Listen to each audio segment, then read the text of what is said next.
यशस्वी उद्योजकच्या या भागात आपलं मनस्वी स्वागत आहे।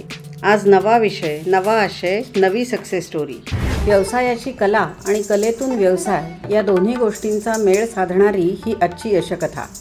तिची नायिका आहे रुजुता सोमण। माझं शिक्षण हे पंडितागुरू रोहिणी भाटे यांच्याकडे 20 वर्षांहून अधिक काळ झालं आहे। त्यानंतर मी पंडित सुरेश तळवलकर यांच्याकडे देखील तालालईचं शिक्षण घेत आहे आणि पंडित राजेंद्र कुमार गंगानीजी यांच्याकडे जयपूर घराण्याची काही वैशिष्ट्य मी शिकत आहे। स्वतःची नृत्य साधना करत असतानाच त्यातली किमान मास्टर्स डिग्री मिळवून या कलेचा उत्तम व्यावसायिक उपयोग करून घेता येऊ शकतो।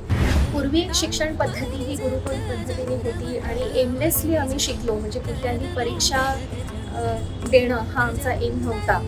तर सातत्याने शिकणं हेच चालू केलं होतं। पण आता परीक्षा पद्धती आलेल्या आहेत।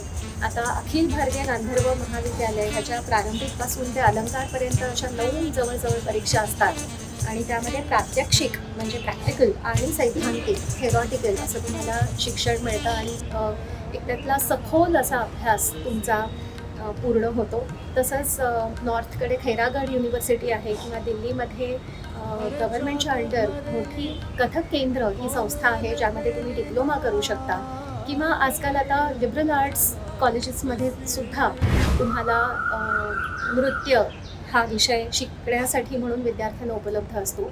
स्वतःचे नृत्याचे कार्यक्रम करण्याबरोबरच ऑनलाईन ऑफलाईन क्लासेस घेणं आणि वेगवेगळ्या शैक्षणिक संस्थांमध्ये नृत्य शिक्षिका म्हणून काम करणं, त्याशिवाय कोरिओग्राफी करणं अशा मार्गांनी ह्या कलेतून उत्पन्न मिळवता येतं। अगदी घरून तुमच्या सुरुवात करू शकता शिकवण्यासाठी की तुमचं बैठं घर असेल किंवा फर्स्ट फ्लोअरवर तुमचं घर असेल तर तुम्ही अगदीच घरी शिकवू शकता आणि जसे विद्यार्थी वाढतील तसं मग तुम्ही खाली कमर्शियल कॉम्प्लेक्समध्ये स्टुडिओज उपलब्ध असतात, अतिशय वेल इक्विप्ड असतात, वुडन फ्लोरिंग असतं जे नृत्यासाठी अतिशय आवश्यक असतं। तर तुम्ही ते रेंटल बेसिसवर तुम्ही ते घेऊ शकता आणि अनेक आता भागांमध्ये शहरातल्या हे कमर्शियल कॉम्प्लेक्स झालेले आहेत आणि तिथे स्टुडिओ असतातच असतात किंवा कुठल्या जिम आणि असे जे असतात स्टुडिओज त्यांच्याबरोबर देखील तुम्ही टायअप्स करू शकता आणि त्याही जागा तुम्हाला उपलब्ध होऊ शकतात क्लासेस घेण्यासाठी। नृत्याचं शिक्षण देताना आपलाही नियमित सराव होत राहतो। एक करिअर म्हणून नृत्यकलेचा विचार आता मोठ्या प्रमाणावर होत आहे।